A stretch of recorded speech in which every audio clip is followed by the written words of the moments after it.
All right. Welcome to our centering moment for today. All right. In Acts chapter 2, we see the prosperity of the church, right? It is a church that is filled with power, right? They were all in one place, all in one accord, and the Holy Ghost showed up as a mighty rushing wind and filled them that are in the house, so much so they were able to speak in other languages, so that people from all over the known world were able to hear the gospel. See our map right here? In their own language. All right, not only is the church full of power, but it's also pushing now because it's operating at full capacity. 12 apostles, 7 deacons. And not only is it pushing, but it's also pulling.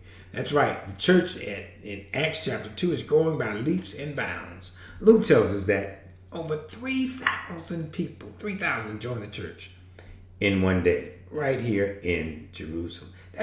All right, now that's in Acts chapter 2. But in Acts chapter 8, we go from the prosperity of the church to the persecution of the church. Notice, first of all, in Acts chapter 8, the saints are dying. Stephen has just been stoned to death. And it says that godly persons, persons that are good and brave, full of power and spirit and might, bury Stephen's, not a dry eye in the house that day. Because one of the pillars, one of the saints, has passed away. I think it was David that noted when Saul died, oh, how the mighty have fallen. Not only are the saints dying, but also notice that Saul is arising.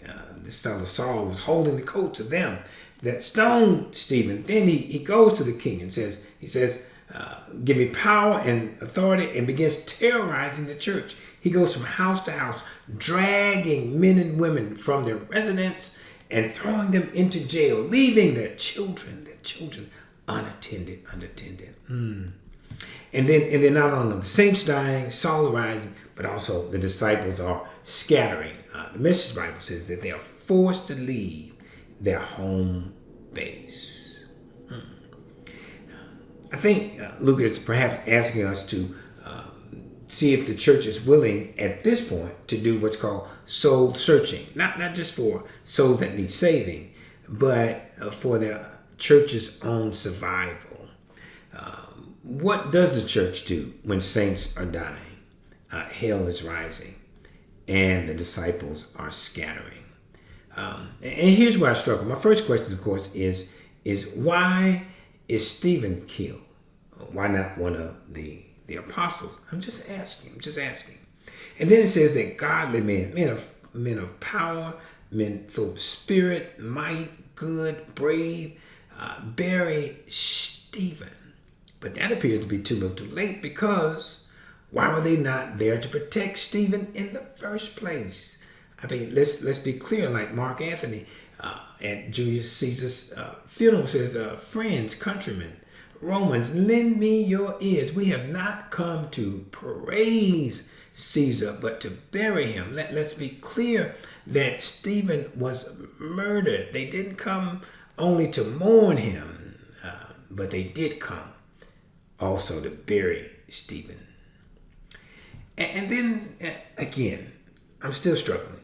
These theological crimes keep occurring in terms of who commissioned Saul. I mean, I know the king did, but Saul seems to have a lot of authority and power.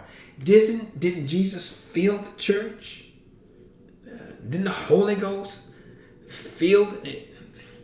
Jesus said, I had to go so that the Comforter might come. And here is one person, devastating, destroying the church.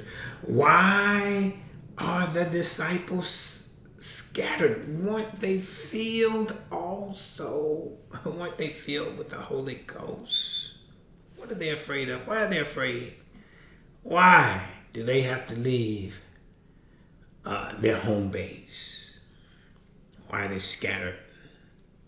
Like so many today, not able to get back to the home base just yet.